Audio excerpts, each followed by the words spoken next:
Actually ഇപ്പം നമ്മൾ ഏറ്റവും കൂടുതൽ ഡോക്ടേഴ്സ് എല്ലാവരും അഗ്രി ചെയ്യുന്നൊരു കാര്യം എന്ന് വെച്ച് കഴിഞ്ഞാൽ ഇപ്പോൾ പേഷ്യൻസിനെ കൺവിൻസ് ചെയ്യാൻ കുറച്ചുകൂടെ ഡിഫിക്കൽട്ടായി തുടങ്ങിയിട്ടുണ്ട്. പണ്ടെന്ന് പറയുന്നത് വളരെ സ്ട്രേറ്റ് ഫോർവേഡ് ആയിരുന്നു. നമ്മളുടെ നോളജ് നമ്മളുടെ പേഷ്യൻസിൽ നമ്മളുടെ ട്രീറ്റ്മെൻറ്റ് രീതിയിൽ കൊടുക്കുന്നുണ്ട്. ഇപ്പോഴത്തെ പ്രോബ്ലം എന്ന് വെച്ച് കഴിഞ്ഞാൽ സോഷ്യൽ മീഡിയ ഇത്രയും സ്ട്രോങ് ആയതുകൊണ്ട് patients are bombarded with information. ഇതിലേത് കറക്റ്റാണ് ഏത് തെറ്റാണെന്നുള്ളൊരു ഡിഫറൻസിയേഷൻ ചിലപ്പോൾ ഡിഫിക്കൽട്ടായിരിക്കും, ബിക്കോസ് അത് അവരുടെ സബ്ജക്റ്റ് അല്ല. അപ്പം നമുക്കൊരു പേഷ്യൻറ്റിനെ കൺവിൻസ് ചെയ്യാൻ ടൈം എടുക്കുന്നുണ്ട്.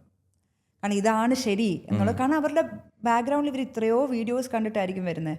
എന്ന് വെച്ച് കഴിഞ്ഞാൽ ഒരു ദിവസം എങ്ങനെ വന്നാലും ഒരു മണിക്കൂറെങ്കിലും സ്ക്രീൻ ടൈം നമ്മുടെ എല്ലാവരുടെയും ലൈഫിലുണ്ട് മിനിമം. അതിനകത്ത് ഇതേപോലെയുള്ള എക്സ്പേർട്സും അതുപോലെ സർട്ടിഫൈഡ് ആയിട്ടുള്ള പല പ്രൊഫഷണൽസും പല കാര്യങ്ങളും ഇവരിലോട്ട് ഡെയിലി ഷെയർ ചെയ്യുന്നുണ്ട്, പല പ്രൊഡക്ട്സിൻ്റെ കാര്യത്തിലും പല പ്രോബ്ലംസിൻ്റെ കാര്യത്തിലാണെങ്കിലും.